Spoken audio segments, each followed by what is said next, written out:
All right, guys, 5-day forecast. All right. Hello, I'm Steven. I'm Taylor. And we're 5-day forecast. If you're familiar with daily fantasy sports, we intend to follow the same revenue model and very similar competition mechanics, but using weather data. The daily fantasy sports industry is thriving, and we believe we can capitalize on that with daily fantasy weather competitions.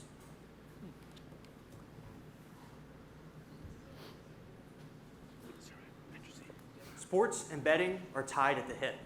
Major sports broadcasts now feature experts giving advice on daily fantasy rosters. So even just this week, the Today Show featured the lines and the favorites on the Indianapolis 500. Major sports venues and casinos and like have designated areas just for sports betting. And DraftKings has partnerships with almost every professional sports league. Daily fantasy sports is currently legal and operating in 44 states and counting. The fantasy sports market has ballooned into an $8 billion industry annually. Based off of the DraftKings data, we can see that the top 1% of users provides 30% of their revenue, and 50% of the prize pool goes out to them. This shows without a doubt that fantasy sports is a game of skill, not chance. Beyond that, on the same report, you're able to see that DraftKings has been able to grow their active average user by double over the past year, and grown their entry fees by nearly 50%. So the way that a fantasy sports competition happens is a competitor builds a roster based off of players, and they earn points if those players make touchdowns or make home runs. In fantasy weather competition, the competitor builds a roster based off of cities, and if the actual weather matches the forecasted weather.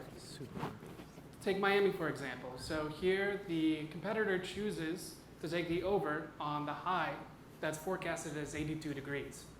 The competition completes, and at the end of the day, it turns out the competitor was correct, and they win points. The actual readout was 85 degrees. So we do this for temperature, precipitation, and wind speed across a group of cities, and then that total score is compared against their competitors, and if you do well enough, you end up in the prize pool and win money. So our revenue model is simple. More entries, more revenue. So the breakdown is, if you have 60 entries, $1 each, and then the prize pool pays out 50 on a sliding scale, we take home $10, about 16%. That's about what DraftKings and FanDuel is doing now. So at the end of the day, more entries, more revenue. The summer is the slowest season for sports and daily fantasy sports as a result, since only baseball is on. During the high sports season, games are only on about 1/3 of the hours in a day, which means that 2/3 of all the hours in a given week, well, the daily fantasy sports competitor has nothing to watch and no one to compete against. That's beautiful. But weather is the only sport that runs 24/7 worldwide, giving it a unique advantage where competitions can run at all hours of the day during all seasons of the year. The Bitcoin network has been used for sports wagers since its beginning. The past year, $100 billion were used for sports wagers on the Bitcoin network. The Bitcoin network is used for sports wagers because there is no credit card fees or chargebacks. The Lightning Network improves upon this by allowing for small value transactions to run at high volumes. We plan to use that as it's perfect for our use case. Don't need to do anything while I'm up there, you guys. The Lightning invoices will get sent to us, and then we will fill them out immediately, which is far better than the current payout system that takes 2 to 8 days. Our needs start with legal. We need to obtain licenses in various states, as well as guidance on compliance and how to stay compliant in each of the state licenses we obtain. Our infrastructure costs will grow as we bring users online, and of course we need to feed the developers. Taylor and I are the only two people on this project right now. We'll need to onboard some talent. You may recognize these two handsome gentlemen in their college days in these photos. Whatever happened to that guy's hair? Well, I'm Steven. I'm Taylor. Check us out live at 5day4cast.com. Thank you. All right. Oleg, let's start with you. So I know people watch the weather and they watch the sports news, but when you're watching sports, you're full of, passion for your team, and there are all these other things. And you're watching weather, you're just going, can't go out today, or hey, nice day. But do you think you're going to get the same kind of passion?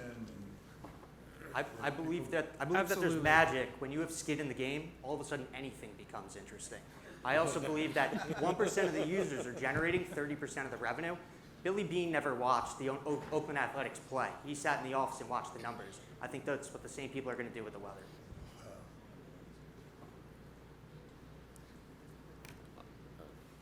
So you guys haven't launched it, right?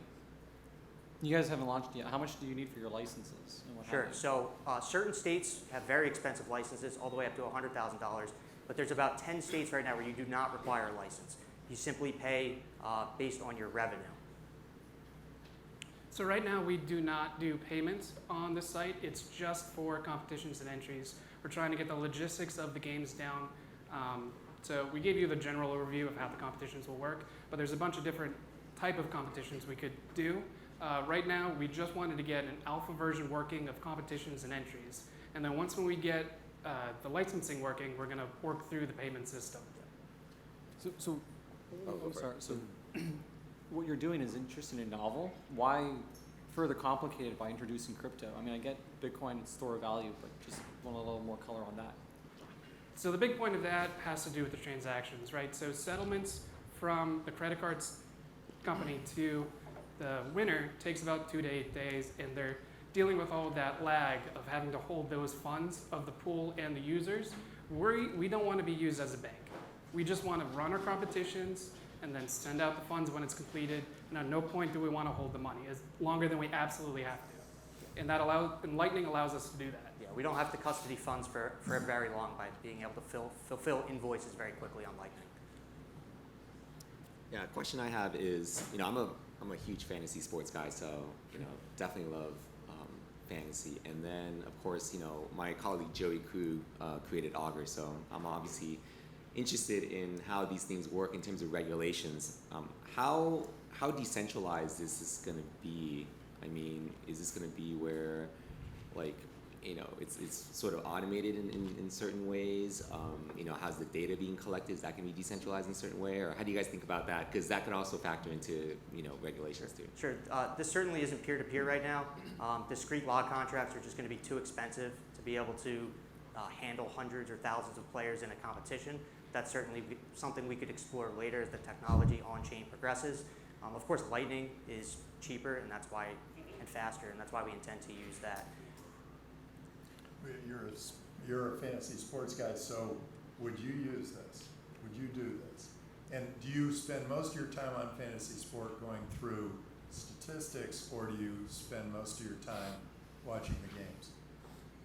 Yeah, so that's a great question. I would play around with this. I think for me though, that is a big question mark for me is how engaged would I be over time. I mean, I spend a lot of time watching the sports, but I don't know if I'm sort of in that 1%, but I do use a lot of tools and data to try to figure out which players I should be picking at a certain time. So whether you guys build that or whether you create sort of an ecosystem where people are building, these types of tools, I think that's also very important. All right. What was your line on the only market open 24/7 all over the world? It's the only sport that runs 24/7 worldwide. All right, there we go. We'll leave it there. Thanks, guys. Thank you. Good job. Wait, did you predict the shower that was going to come just as I was walking from there to here? I could have hedged on the conference, right? Could have hedged. That's right. All right. Thanks, guys. Actually, wait, somebody talk about hedging. Yeah, Would come you back use and this? talk hedging real quick. Would you Take my mic. use this as a hedge against bad weather? Absolutely. Sure, yeah. If you're going on vacation, I'm taking the over on precipitation in any nearby city that's available. So maybe I'll get first in the competition, and If you're going if the sailing? I'll have a bad vacation, but I'll leave with a paycheck. Over Also Lightning. sports as well. So you can hedge your sports fantasy. You can hedge your sports fantasy picks using the weather pick site here. So if you're not positive about how your sport fantasy team will do, but you are pretty confident about what the weather's going to do tomorrow, you can hedge it on our site as well. We intend to have competitions where if there's 10 games of football on Sunday, you'd be picking only cities where those games are happening. Yeah. I think they can coexist and not be competitors. Yeah, I think that becomes interesting from a data perspective, potentially with insurance and things like that later on, if you get enough scale. Yep. Okay. All right. Great. All right, thanks.